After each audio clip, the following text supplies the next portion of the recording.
예수님께서 제자들에게 말씀하시기를, 자, 마태복음 28장 19절 말씀 읽어보시겠어요? 신기한 구절이 나오는데요.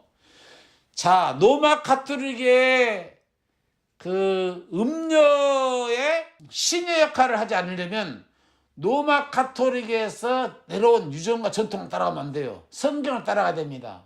그러므로 너희는 가서 모든 족속으로 제자를 삼아 아버지와 아들과 성령의 이름으로 세례를 주고, 자, 아버지와 아들과 성령 이름으로 세례 주고 가르쳐, 모든 것을 가르쳐 지키게 하라. 그러면서 볼지어다 내가 세상 끝날까지 너희와 항상 함께 있으리라 하시니라.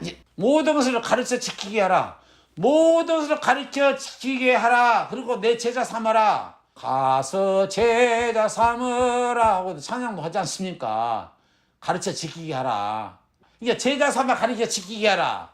그러면서 말하냐면 아버지와 아들과 성령 이름으로 세례를 주고, 로마 가톨릭에서 성부와 성자와 성령 이름으로 세례를 주는 것은 로마 가톨릭에서 내려온 유전인데, 전통인데, 그 유전을 개신교가, 정통교회가 따라서 성부와 성자와 성령 이름으로 세례를 주고 있어요. 그런데 제자들, 사도들은 이렇게 세례를 주지 않았다 이거예요. 그러면 사도들이, 제자들이 세례를 준 방식으로 세례를 주는 것이 맞다할까요? 로마 가톨릭에서 내려온 유전과 전통대로 아버지와 아들과 성령 이름으로 세례 주는 것이 옳을까요? 여러분 판단해 보세요. 저도 과거에 성부와 성자와 성령 이름으로 침례를 받았습니다. 근데 성경을 깨닫고 보니까 저는 다시 받았어요. 제자들이 주는 세례 주는 방식대로 제가 다시 받았습니다. 저는 2번 받았어요. 뭔 말이냐?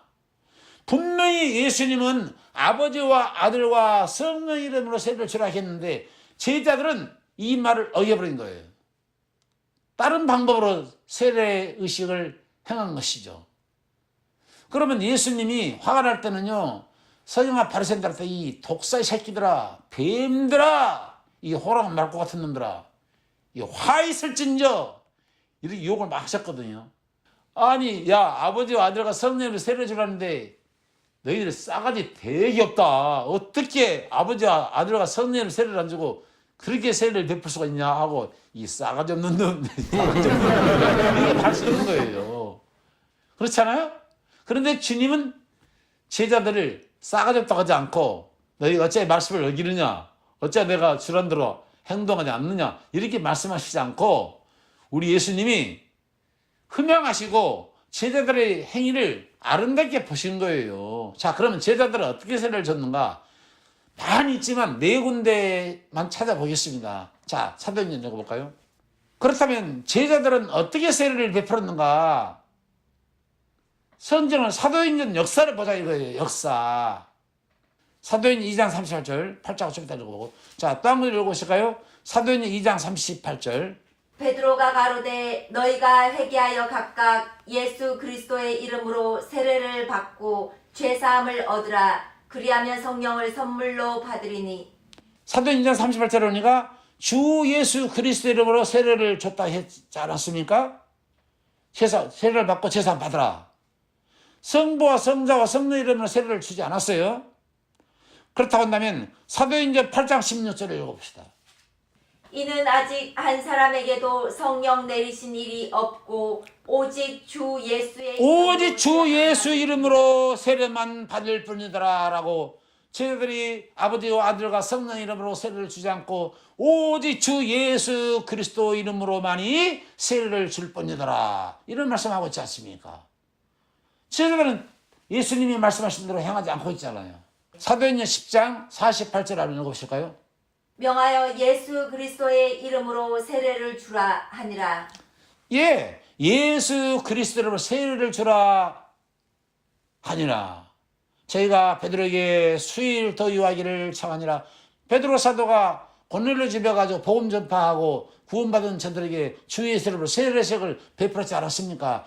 베드로 역시 성부와 성자와 성령 이름으로 세례를 주지 않고 주 예수 이름으로 세례를 줬다고요. 자, 한 군데 더 보실까요? 19장 5절 읽어보세요. 저희가 듣고 주 예수의 이름으로 세례를 받으니 주 예수 이름으로 세례를 받으니 아버지와 아들과 성령으로 세례를 받은 것이 아니고 성부와 성자와 성령으로 세례를 주노라 라고 말하지 않고 주 예수 이름으로 세례를 주노라, 이렇게 제자들은 세례 의식을 베풀었다 이 말씀입니다. 사도행전 20장 16절. 이제는 왜 주저하느뇨? 일어나 주의 이름을 불러 세례를 받고 너의 죄를 씻으라. 주의 이름을 주의 주자는요, 일어나 주의 이름으로 세례를 받고 너의 죄를 씻음 받아라. 주의 이름으로 세례를 받았다는 것이죠. 엄청 많아요. 자, 몇 군데만 봤는데 사도들은 예수님이 말씀하신 대로 너희는 가르쳐 지키게 하라, 아버지와 아들과 성령의 세례를 주고, 이거 예수님 말씀대로 안 따랐고 자기들 마음대로 주 예수 그리스도의 이름으로 세례를 줬다는 것이죠. 왜 그랬나?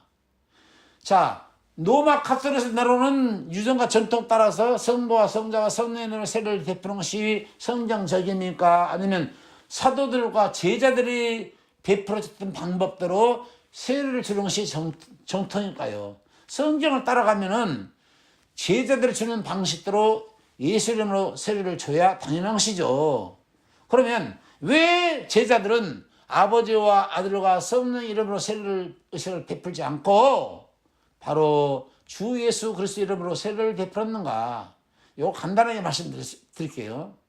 제자들은 성령 받고 깨달아 버린 거예요.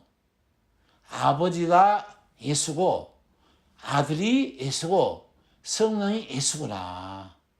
그래서 묶어버린 거예요.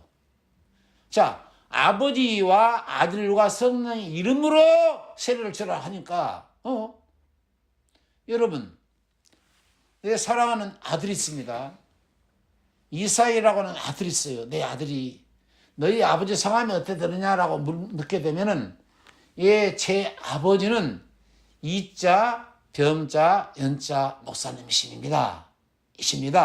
이렇게 내 이름을 대야 정상 아닙니까? 근데 너희 아버지 성함이 어떻게 되니? 라고 물어보니까 제 아버지는 아버지입니다. 말이 돼요? 저희는 아들이 있습니다. 은총이라는 아들이 있어요. 목사님, 아들 이름이 어떻게 돼요? 그러면은 아들이니까 이자, 은자, 총자라고 붙이면 안 되고 아들이니까 이은총인데요. 이렇게 말하면 되지 않겠어요?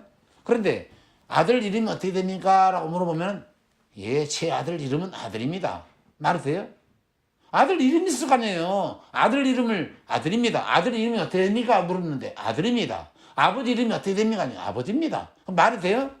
그래서 아버지와 아들과 성령 이름을 세례 주라, 그 말은 그 이름들은 명칭대명사의 명칭대명사. 예수라는 분이 아버지도 되고 아들도 되고 성령도 된다라고 하는 것을 제자들이 깨달아버린 거예요. 예수라는 이름을 명칭해서 대명사로 불러주는 이름이 아버지요 아들이요 성령입니다. 그래서 제자들이 깨달아버리고 주 예수 그리스도의 세례를 베풀어 성령 받고 깨닫고 제자들이 주 예수 그리스도의 이름으로 세례 의식을 베푼 것이죠. 아버지도 예수고 아들도 예수고 성령도 예수라는 얘기예요.